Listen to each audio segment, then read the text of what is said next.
everyone, this is Eileen from Eileen Stuffs, and today we are going to be working my budget with my June 15th paycheck. If you are new to my channel, welcome, and if you are returning, welcome back. I am a cash budgeter and stuffer here on YouTube, and I am working on paying off debt as well as building up an emergency and sinking funds. So if that is something that interests you and you haven't already, please consider subscribing below. All right, so the check was a little bit lower than they have been, and I knew that. And man, it does totally make a difference in the budget if my checks are under $2,000. So I kind of am feeling that right now. However, I should be getting my paycheck from my new job on July 1st, I think is when I start getting paid for my new job. So this one's going to be a little tight, but then I should start getting double paychecks, and I've been working my bum off. So it is gonna be nice. We just gotta get through this couple weeks. We're gonna go ahead. Let's take a look at what we have. And I will zoom you in as always. So it's the 15th. Actually, today's the 16th. I'm filming this a day after because I could not get it done yesterday. But my pay was $1,825.50, and I also had rollover of $185.17. Let me get my calculator. Okay, so we have $1,825.50 plus $185.17. So that gives us a total of $2,010.67. I'm gonna take out $200 for taxes, but total this month I've taken out $650, so I should still be in the 20-ish, 25%-ish range. That leaves me with $1,810.67. Because yesterday I didn't film like I like to, like right on the 15th. I had to get gas. I knew I was gonna budget $70, so I went and got gas already, and that's already showing out of my account, so that is not in this total. And I started paying my credit card bills, and then I stopped myself. I was at work and I was like, oh, maybe I should just pay my credit card bill since the money's in the bank. I did one, and that's already showed pending. I did like a 151, and then I was like, what am I doing? I'm gonna totally mess up my balance. And my actual right now in my bank is showing 159999. So we're gonna stick with that because that's what it's saying. And I know that this is already paid off and this is already paid off. So that's already $220 that has been taken out of my budget. So I think it should be good. That's what we have right now. So we'll do the 1599.99. The first thing that comes out is the car. So that's 112499. So 10012499. My Snowball credit card, we're gonna make another payment. So that's $1095.99. And it's just credit cards. Let's see, this one's $46.40.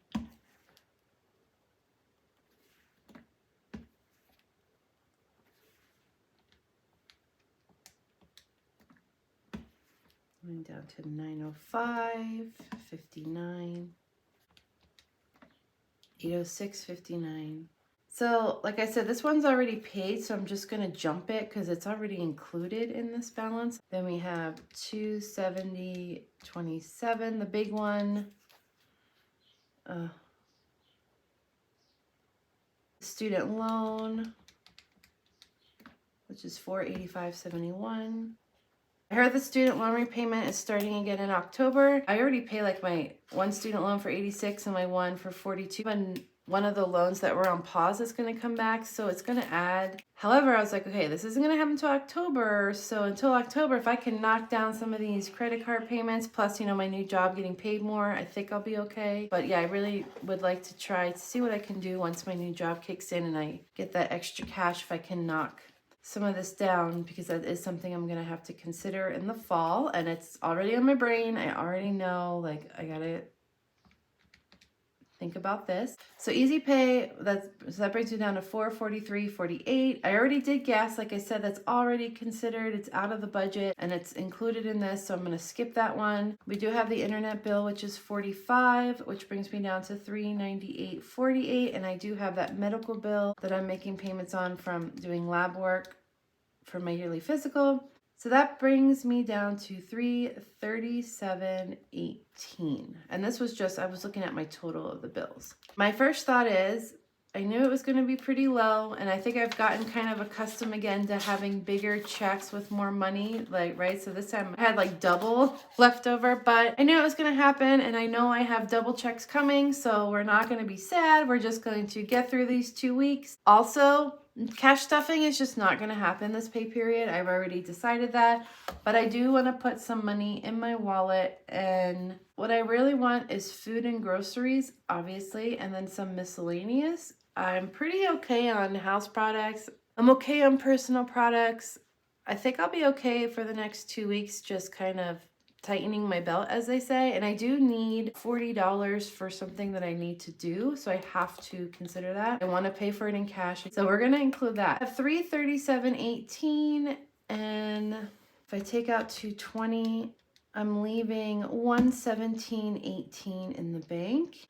Sorry, you guys, my alarm just went off, and apparently when my alarm goes off, it shuts my camera off, so I had to restart filming, and I hit my light, so it started shaking, and I'm hoping it did not mess up what I just filmed. What I was getting to is that I think I'm okay with $117.18 in the bank and taking out $220 for cash, because I'm gonna do $180 for food, $40 for miscellaneous. With food, I finally embraced that I have a Sam's Club membership, and some of the stuff I was buying at the grocery store, like eggs and bacon and meat, it's a little bit cheaper if I buy it in bulk, separate it, and freeze it. So that's what I've been doing. Here's an example. So bacon in the store is like $5 or $6, and they had like a 3-pound of bacon at Sam's Club for $10. And I'm like, whoa, this is like almost a 2/3 less than what I've been paying for. So I break that 3-pounder up into 3 normal package sizes, freeze it, and I have bacon for weeks, and I've basically saved like $6. Same thing with eggs. For the price at the store, I was paying for a 12 count, even for like $1 less at Sam's Club, and it's the same eggs, and they have an 18 count. I was like super excited when I went to Sam's Club and saw that 3-pound. And again, it was the same bacon that I always buy, but 3 pounds for $10 versus 1 pound for 6 or 7. I'm like, okay, hello. I think that's made a difference actually, because I find I'm not running out of food as fast. Also, I started buying coffee at Sam's Club. I was buying like $15 for a little thing of Stumptown coffee. I love it. I was finally like, okay, this is just a little bag of coffee. One of my friends or coworker told me that they had this one coffee at Sam's Club that's actually really good. So I went and bought it, and it's a huge bag. And yeah, it was like 12 bucks. Like, it was less money for more coffee. I bought that thing over a month ago, and I still have coffee in there. I'm like, okay, I'm saving money. So the things I think that was sucking my food money, eggs, bacon, coffee, right? All this stuff. It has been a little bit easier now. So I've shifted the way that I'm grocery shopping. Maybe it'd be fun to take you on a spend the day with me video, show you how I'm taking my money and trying to spread it out, right? I'm trying to make every dollar spread as far as it can, especially with food. And I feel like this is a new thing for me. I've only been doing this like the past 6 weeks. And each time I go, I kind of get more wise with, oh wait, I could buy that here. This is something I'm buying from the grocery store, and figuring out per item or per cost, what is the savings I'm saving. So it's been nice. We're basically done with our budget. All right, you guys, I think I'm going to leave you here. No cash stuffing this time. And then hopefully in July, we're going to be seeing a new phenomenon, which is 4 paychecks instead of 2. I will see you in my next video. Bye.